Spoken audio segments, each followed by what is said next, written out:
பாலியல் புகார் கொடுத்த பிரபல பாலிவுட் நடிகையை சிறையில் அடைச்ச ஐபிஎஸ் அதிகாரி இப்போ அதிரடியாக கைது செய்யப்பட்டிருக்காரு.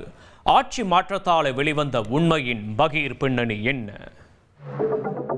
நடிகை காதம்பரி ஜேத்வானி மீது போலி வழக்கு பதிந்து 40 நாட்கள் சிறையில் அடைத்த விவகாரம் தற்போது ஆந்திர அரசியல் களத்தை அதிர வைத்திருக்கிறது.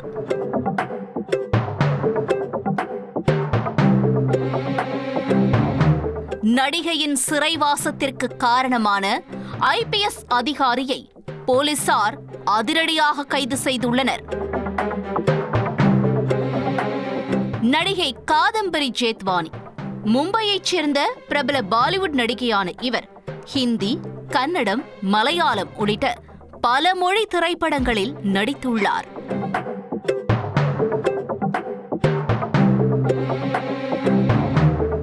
இவரது தந்தை ஓய்வு பெற்ற கடற்படை அதிகாரி, தாய் ஓய்வு பெற்ற ரிசர்வ் வங்கி மேலாளர். குடும்பத்துடன் மும்பையில் வசித்து வருகிறார்கள். இந்த நிலையில்தான் கடந்த 2023ஆம் ஆண்டு மும்பையைச் சேர்ந்த தொழிலதிபர் தனக்கு பாலியல் தொல்லை கொடுத்ததாக போலீசில் புகார் அளித்தார் காதம்பரி. ஆனால் அந்த தொழிலதிபர் ஆந்திராவில் அப்போது ஆளுங்கட்சியாக இருந்த ஒய்எஸ்ஆர் காங்கிரஸ் மேலிடத்திற்கு நெருக்கமான நண்பர் என்று கூறப்படுகிறது. இதனால் புகாரை வாபஸ் வாங்க சொல்லி நடிகைக்கு கடும் நெருக்கடி கொடுக்கப்பட்டிருக்கிறது. ஆனால் நடிகை காதம்பரி ஜேத்வானி அதை செய்யவில்லை. இதனால் அதே கட்சியைச் சேர்ந்த பிரமுகர் ஒருவர் பிப்ரவரி 2024இல் நடிகை மீது ஆந்திர போலீசில் நில மோசடி செய்ததாக புகார் அளித்தார். அந்த புகாரின் பேரில் வழக்கு பதிவதற்குள் மும்பை வரைந்த ஆந்திர போலீசார் நடிகை ஜேத்வானி மற்றும் அவரது பெற்றோரையும் கைது செய்து சிறையில் அடைத்தனர்.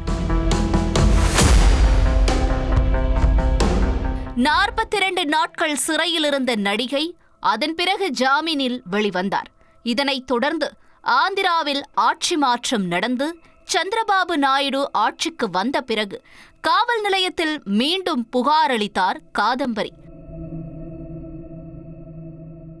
அவருடைய புகாரில் தன்னை சட்டவிரோதமாக கைது செய்து மன உளைச்சலுக்கு ஆளாக்கியதாக குறிப்பிட்டிருந்தார். மேலும் கைது செய்யப்பட்ட பிறகு மும்பை தொழிலதிபர் மீது கொடுத்த பாலியல் வன்கொடுமை வழக்கை வாபஸ் பெற வேண்டும் என்று கூறி நிர்பந்தம் செய்ததாகவும் வெற்று பேப்பரில் கையெழுத்து வாங்கியதாகவும் நடிகை குற்றஞ்சாட்டியிருந்தார். அதன் அடிப்படையில் ஆந்திராவில் புலனாய்வு பிரிவு அதிகாரியாக இருந்த ஆஞ்சநேயலு, விஜயவாடா போலீஸ் கமிஷனர் கிராந்தி ராணா, துணை கமிஷனர் விஷால் குனி ஆகிய 3 ஐபிஎஸ் அதிகாரிகளிடமும் விசாரணை நடத்தப்பட்டது. அதில் அவர்கள் மூவரும் நடிகைக்கு எதிராக சதி செய்திருப்பது தெரிய வந்துள்ளது.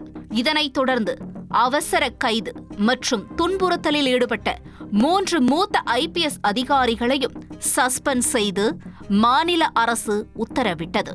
இந்த வழக்கு தொடர்ந்து நடந்து வந்த நிலையில்தான் தற்போது ஐபிஎஸ் அதிகாரி ஆஞ்சநேயலு இவ்வழக்கில் கைது செய்யப்பட்டுள்ளார்.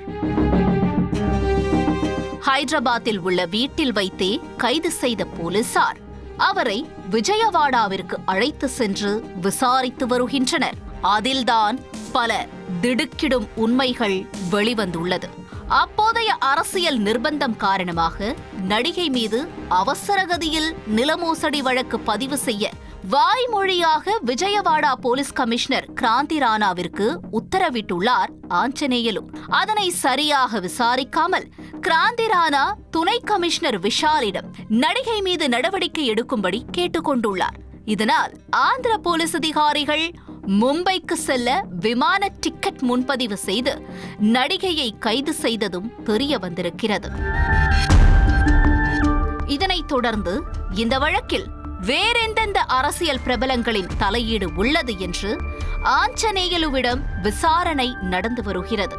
நடிகையை கைது செய்த போலீஸ் அதிகாரிகளிடமும் விசாரித்து வருகின்றனர்.